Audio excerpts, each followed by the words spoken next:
सो hi dear aspirants, next government job channel पर आपका स्वागत है। इस वीडियो में हम डिस्कस करेंगे जो आरबीआई की तरफ से एक नई रिक्रूटमेंट नोटिस जो यहाँ पर रिलीज की गई है ऑफिस अटेंडेंट पोस्ट के लिए। तो इस वीडियो में हम वो पूरी डिटेल यहाँ पर डिस्कस करेंगे जो इस नोटिफिकेशन में यहाँ पर आरबीआई की ऑफिशियल वेबसाइट पर रिलीज की गई है।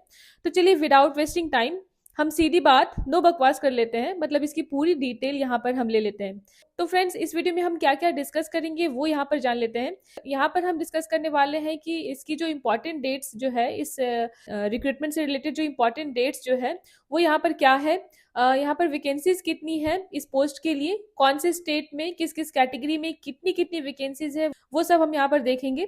एलिजिबिलिटी क्राइटेरिया क्या है, आपका सिलेक्शन प्रोसेस क्या होगा, और मोस्ट इम्पॉर्टेंटली जो सवाल जो सबके मन में है कि सैलरी कितनी होने वाली है और इसका एग्जामिनेशन फी कितना है। तो हम वो सारी बेसिक डिटेल जो आपको इस एग्जामिनेशन के लिए, जो आपको इस रिक्रूटमेंट इस वैकेंसी के लिए आपको जाननी चाहिए, वो हम सबसे पहले यहाँ पर डिस्कस करेंगे। तो सबसे पहले अगर बात करें इंपॉर्टेंट डेट्स की, तो इसका जो फॉर्म भरने का जो डेट है वो रिलीज किया गया है, वो ये है कि आप 15 जनवरी से इस फॉर्म के लिए अप्लाई कर सकते हैं और फॉर्म भरने का जो लास्ट डेट है वो 4 फरवरी है। तो आप 15 फरवरी से 4 फरवरी तक इस वैकेंसी के लिए अप्लाई कर सकते हैं। और आपका जो यहाँ पर पेमेंट ऑफ टेस्ट फीस, मतलब पेमेंट ऑफ एग्जामिनेशन फीस, जो उसकी जो डेट है वो भी यहाँ पर सेम ही है, जो कि 15 जनवरी से 4 फरवरी तक की है।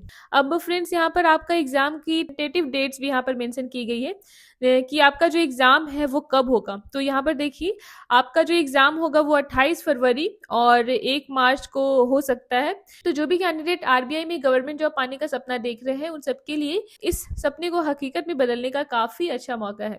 तो चलिए फ्रेंड्स, आगे बढ़ते हैं और अब बात करते हैं वैकेंसीज की। वैकेंसीज की बात करें तो यहाँ पर देखिए, जो टोटल नंबर ऑफ वैकेंसीज जो है यहाँ पर ये 572 है। और आप देख सकते हैं कि किस ऑफिस में किस किस कैटेगरी में कितने सीट्स अवेलेबल हैं, सब कुछ यहाँ पर मेंशन किया गया है। जैसे बात करें, अगर आप न्यू दिल्ली से हैं तो न्यू दिल्ली में यहाँ पर ओबीसी के लिए 11 सीट्स हैं। और सबसे ज्यादा वैकेंसीज कहाँ पर निकाली गई है, तो ये यहाँ पर कानपुर में है, जो कि टोटल 125 सीट्स है कानपुर और लखनऊ में। जनरल कैटेगरी से बिलोंग करते हैं तो यहाँ पर 61 सीट्स है, और ओबीसी के लिए 19 सीट्स है और एससी के लिए 33 सीट्स है। तो यहाँ पर देखिए, आप स्टेट्स के हिसाब से, ऑफिसेज के हिसाब से, जहाँ जहाँ इसके आरबीआई के जो ब्रांचेस हैं वहाँ पर यहाँ पे इतनी वैकेंसीज निकाली गई है, जो कि टोटल यहाँ पर 572 वैकेंसीज है आपका। तो आप यहाँ पर अपने हिसाब से यहाँ पर आप चेक कर सकते हैं। तो चलिए फ्रेंड्स, अगर बात करें एलिजिबिलिटी क्राइटेरिया की, तो अगर हम एज की बात करते हैं तो यहाँ पर देखिए, जो मिनिमम एज जो है आपकी वो 18 साल यहाँ पर रखी गई है, और मैक्सिमम आपका 25 ईयर्स आपका होना चाहिए इस फॉर्म के लिए अप्लाई करने के लिए। अब minimum 18 years of age and maximum 25 years of age यहाँ पर आप अगर बात कर रहे हैं, तो कैटेगरी के हिसाब से अगर आप बात करें तो कैटेगरी में आपको यहाँ पर कुछ रिलैक्सेशन मिलता है एज में। जैसे अगर आप देख लीजिए फ्रेंड्स, अगर आप SC ST कैटेगरी से बिलोंग करते हैं, मतलब शेड्यूल कास्ट और शेड्यूल ट्राइब कैटेगरी से बिलोंग करते हैं, तो आपको यहाँ पर 5 ईयर्स का यहाँ पर रिलैक्सेशन दिया गया है। मैक्सिमम आपका जो एज यहाँ पर हो गया वो यहाँ पर 30 ईयर्स हो गई।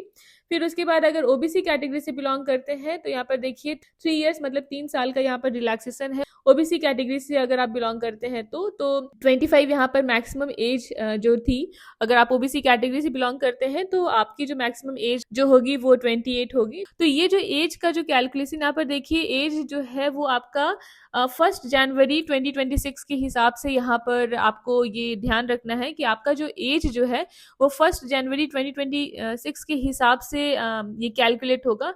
तो आप इसका ध्यान रखिएगा। अगर आप बेंचमार्क डिसेबिलिटीज यानी पीडब्ल्यूडी कैटेगरी से बिलोंग करते हैं, और तो यहाँ पर आपको 10 ईयर्स का छूट है अगर आप जनरल और ईडब्ल्यूएस कैटेगरी से आते हैं तो। और ओबीसी कैटेगरीज वालों के लिए 13 ईयर्स का यहाँ पे रिलैक्सेशन है, और SC ST को 15 साल का यहाँ पर छूट दिया गया है। अब आगे बढ़ते हैं फ्रेंड्स। अब यहाँ पर देखिए, आपका सिलेक्शन प्रोसेस यहाँ पर लिखा हुआ है कि सिलेक्शन प्रोसेस क्या होगा। तो यहाँ पर अगर आप देखेंगे कि सिलेक्शन प्रोसेस क्या है, तो ये देखिए, जो सिलेक्शन प्रोसेस जो है इसमें आपका सबसे पहले ऑनलाइन टेस्ट होगा और लैंग्वेज प्रोफिशिएंसी टेस्ट यहाँ पर आपका होगा।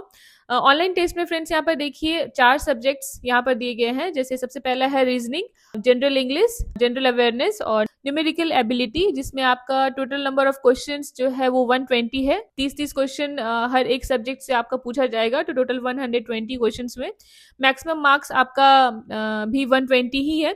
और इसके लिए इस क्वेश्चन को सॉल्व करने के लिए आपको जो टाइम दिया जाएगा वो 90 मिनट्स का दिया जाएगा, मतलब 1.5 घंटे का टाइम आपके पास यहाँ पर होगा। तो सबसे पहले आपका ऑनलाइन टेस्ट होगा और दूसरा टेस्ट आपका लैंग्वेज प्रोफिशिएंसी टेस्ट का है। लैंग्वेज प्रोफिशिएंसी टेस्ट यानी एलपीटी की बात करें तो यहाँ पर फ्रेंड्स आपका जो सिलेक्शन जो होगा वो आप यहाँ पर देख सकते हैं कि ये लिखा है कि the candidate provisionally shortlisted from the online test will have to undergo a language proficiency test. मतलब जब आप इस ऑनलाइन टेस्ट में आप क्वालिफाई कर जाएंगे, शॉर्टलिस्ट हो जाएंगे, तो इसके बाद आपका एलपीटी होगा यानी लैंग्वेज प्रोफिशिएंसी टेस्ट होगा। And LPT will be of qualifying nature and will be conducted in the official local language of the state concerned as detailed in annexure 5। मतलब जो भी एलपीटी जो आपका होगा वो बेस्ड होगा आपका उस स्टेट के लोकल लैंग्वेज में जहां से आप ये फॉर्म भर रहे हैं। तो ये आपको ये ध्यान रखना है कि आपका जो एलपीटी होगा वो जिस भी स्टेट के लिए आप अप्लाई कर रहे हैं वहाँ की लोकल लैंग्वेज में आपको ये टेस्ट देना होगा। तो ये टेस्ट आपका क्वालिफाइंग नेचर का होगा, यानी कि इसका जो मार्क्स है वो यहाँ पर ऐड नहीं होंगे, लेकिन आपको इस एग्जाम को क्वालिफाई करना होगा। अब इसके बाद बात करें फ्रेंड्स एग्जामिनेशन फीस की, तो फ्रेंड्स यहाँ पर देखिए आपका जो एग्जामिनेशन फीस है यहाँ पर अगर आप जनरल, ओबीसी और ईडब्ल्यूएस कैटेगरी से बिलोंग करते हैं तो यहाँ पर जो एप्लीकेशन फीस जो है वो आपका 450 रुपीज़ यहाँ पर है और प्लस आपका 18% जीएसटी लगेगा। SC ST और PWD कैंडिडेट्स को 50 रुपीज़ यहाँ पर चार्ज देना है और 18% आपका जीएसटी है, तो 18% ऐड करके आपको इसका पेमेंट फीस देना होगा। तो ये था आपका एग्जामिनेशन फीस। अब यहाँ पर फ्रेंड्स देखिए एज तो हमने डिस्कस कर लिया। अब जो दूसरा जो पॉइंट है इसमें सबसे मेन पॉइंट यहाँ पर जो दिखाई दे रहा है वो आपका एजुकेशनल क्वालिफिकेशन है कि आपकी एजुकेशनल क्वालिफिकेशन इसमें क्या मांगी गई है। तो यहाँ पर देखिए जो पोस्ट यहाँ पर आपका है वो है ऑफिस अटेंडेंट का। ऑफिस अटेंडेंट का काम क्या होता है वो भी मैं यहाँ पर आपके साथ डिस्कस कर लेती हूँ। जैसे आरबीआई में अगर आप ऑफिस अटेंडेंट हैं तो आपका काम होगा फाइल्स का रिकॉर्ड रखना, जो भी पोस्ट आपको दिए गए हैं उसको सेंड करना और बैंक के जो सीनियर्स होते हैं उनके थ्रू जो भी इंपॉर्टेंट काम जो दी गई है उस काम को आपको करना होगा। तो ये होता है आरबीआई में ऑफिस अटेंडेंट का काम। अब यहाँ पर देखिए इसका जो क्वालिफिकेशन यहाँ पर जो आपको जो मेंशन किया गया है ये जो देखिए 1 जनवरी 2026 के हिसाब से आपका जो क्वालिफिकेशन है ये आपका 10th पास होना चाहिए। और यहाँ पर ये भी मेंशन है कि अगर आप ग्रेजुएट हैं या फिर उससे हायर क्वालिफिकेशन है तो आप इसके लिए अप्लाई नहीं कर सकते हैं। तो यहाँ पर देखिए फ्रेंड्स ज़्यादा पढ़ने लिखने का नतीजा जो है वो यहाँ पर दिखाई दे रहा है, ज़्यादा क्वालिफिकेशन नीडेड नहीं है।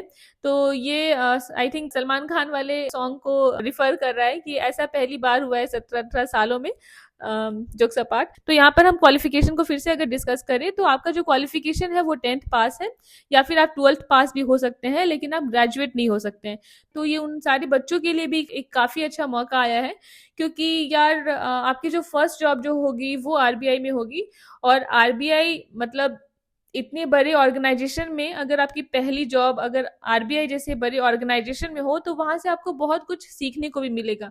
तो जो भी मेरे भाई अगर आप एलिजिबल हैं एज के हिसाब से और अपने एजुकेशनल क्वालिफिकेशन के हिसाब से तो आप इस फॉर्म के लिए बिल्कुल अप्लाई कर सकते हैं, क्योंकि आपका जो कंपटीशन है वो आपका 10th और 12th वालों से होगा। बाकी ग्रेजुएट्स वाले जो गवर्नमेंट जॉब एस्पिरेंट्स हैं वो इसके लिए तो अप्लाई कर नहीं सकते।